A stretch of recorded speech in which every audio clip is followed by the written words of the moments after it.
আসসালামু আলাইকুম। আপনাকে একটা ভিডিও নিয়ে আসলাম, দেখেন। বুবলি তো ঠিক মতো ধুয়ে দিল হারে।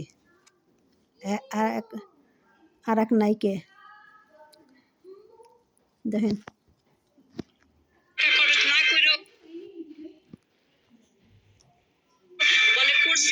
আমরা কংগ্রেচুলেশন দিই সাকিব খানের দোস্ত না, যেগুলি মেয়ে প্রেগনেন্ট আছে তাদের তো সাকিব খান কি বলছে যে এই তুমি বাচ্চা নাও তুমি বাচ্চাটা কেন নাও? ওই সাকিবের টাকার জন্য তো?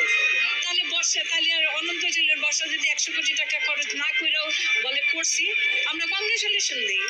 সাকিব খানের দোস্ত না, যেগুলি মেয়ে প্রেগনেন্ট আছে তাদের তো সাকিব খান কি বলছে যে এই তুমি বাচ্চা নাও তুমি বাচ্চাটা কেন নাও? ওই সাকিবের টাকার জন্য তো?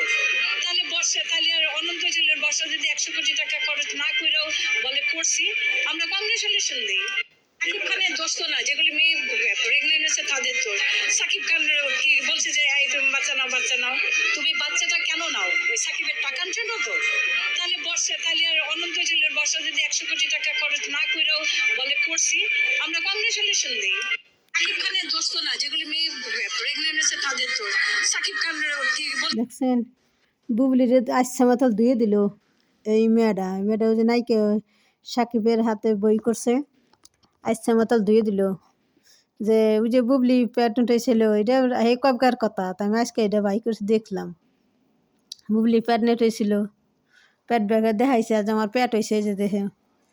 তাইতে যে কয় যে সাকিবের তো টাকা পয়সা লুবে, টাকা পয়সা দেখছো দেখে তাই সাকিবের কাছ থেকে লুবে বাচ্চা নিছ সাকিবের কাছ থেকে। বুবলি যে জানোই তো যে সাকিবের বউ আছে, বাচ্চা আছে, তা শুনেও ওকে তুমি বাচ্চা নিলে, ও তাকে সাকিবের টাকার লোভে নিছ নে। দেখছেন, আবার শুনাই। তুমি বাচ্চাটা কেন নাও? ওই সাকিবের টাকার জন্য তো? দেখছেন। আসসালামু আলাইকুম, ভালো থাকেন। আমার ভিডিওটা লাইক করেন, শেয়ার করেন, কমেন্ট করেন।